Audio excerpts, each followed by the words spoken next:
एक समय की बात है।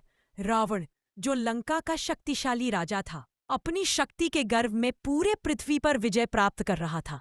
उसने अनेक राजाओं को परास्त किया और देवताओं तक को चुनौती देने लगा। रावण अपनी विजय यात्रा के दौरान एक बार महर्षि परशुराम के आश्रम के पास पहुंचा। परशुराम उस समय भगवान विष्णु के अवतार के रूप में पृथ्वी पर क्षत्रियों के अहंकार को नष्ट करने के लिए प्रसिद्ध थे। वे भगवान शिव के महान भक्त और पराक्रमी ब्राह्मण योद्धा थे। रावण जब हिमालय की ओर जा रहा था, उसने देखा कि महेंद्र पर्वत उसके मार्ग में अवरोध बना है।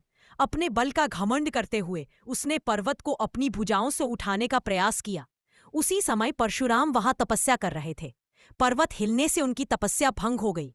वे क्रोधित होकर बाहर आए और देखा कि रावण ही इसका कारण है। परशुराम ने रावण से कहा, हे लंकेश, तू अपने अहंकार में अंधा हो गया है। पर्वत को उठाकर तू कौन सा बल दिखाना चाहता है? अब मैं तेरा घमंड चूर कर दूंगा।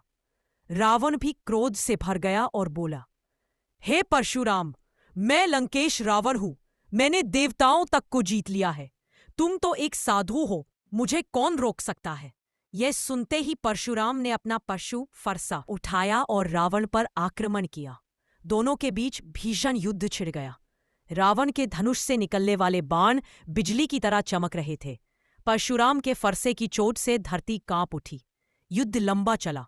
अंततः परशुराम ने अपनी दिव्य शक्ति से रावण को भूमि पर गिरा दिया और उसका अहंकार तोड़ दिया।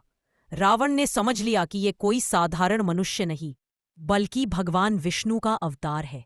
वह भयभीत होकर परशुराम के चरणों में गिर पड़ा और क्षमा मांगी। परशुराम ने कहा, हे रावण, तू महान है, पर तेरे भीतर का अहंकार तुझे विनाश की ओर ले जाएगा। अपने मार्ग से विचलित मत होना।